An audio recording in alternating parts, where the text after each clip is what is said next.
he says those are the hypocrites that should be cast out because they are overcome by the world. Meaning they're not able to submit to the will of the Father and to the living priesthood and align themselves with the light. So the world overcomes them. They're drawn back to the darkness, even when they have come into the light.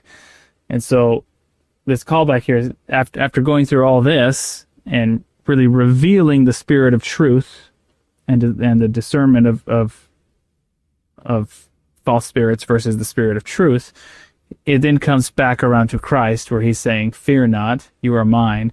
I have overcome the world." He's overcome all darkness. And that's very much in line with what you're saying. He's saying he is now one with the Father, or he is our spiritual Father by covenant, by this covenant relationship that we enter into. And we can recognize him as the Father. He's in that role now. He's overcome darkness. He has a fullness in every sense. And he, to the degree that the Father has given all that he has to him. So I really appreciate kind of the wordplay there of the symmetry of the section where it's kind of starting off about the false spirits, giving into false spirits is the world overcoming you. And then Christ wrapping this up by saying he's overcome the world.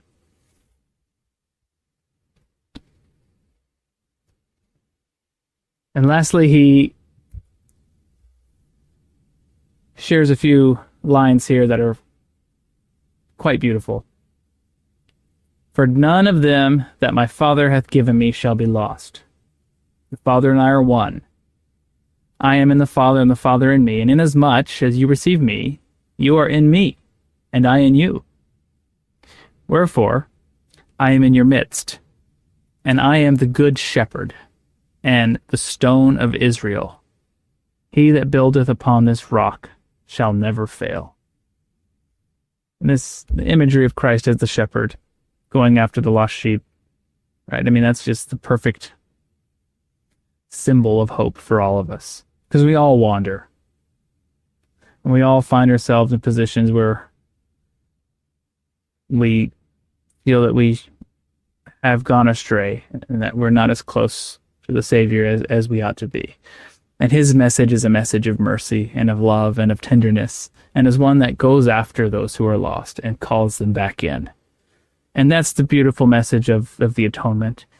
And that's the message that, more than anything, we should be offering to the world, is that there's hope. And you're not lost, because there's a shepherd that will come and find you.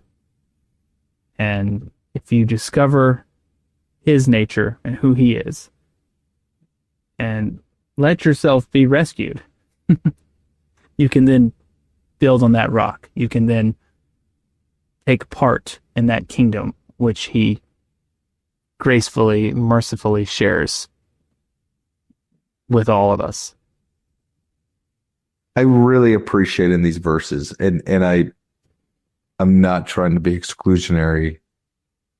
The Lord, the Savior, is after all of God's children, like all men and women on earth.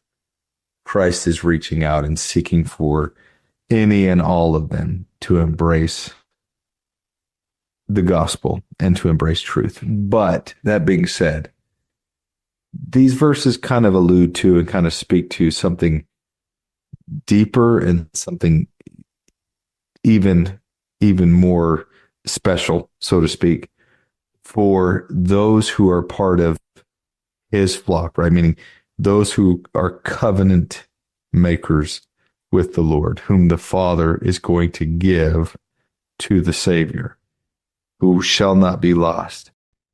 Thank you for watching. If you found this content spiritually enlightening, please like, comment, and subscribe. Like the gospel, these little things make all the difference, and it helps the algorithm push out better content for everyone to enjoy on YouTube.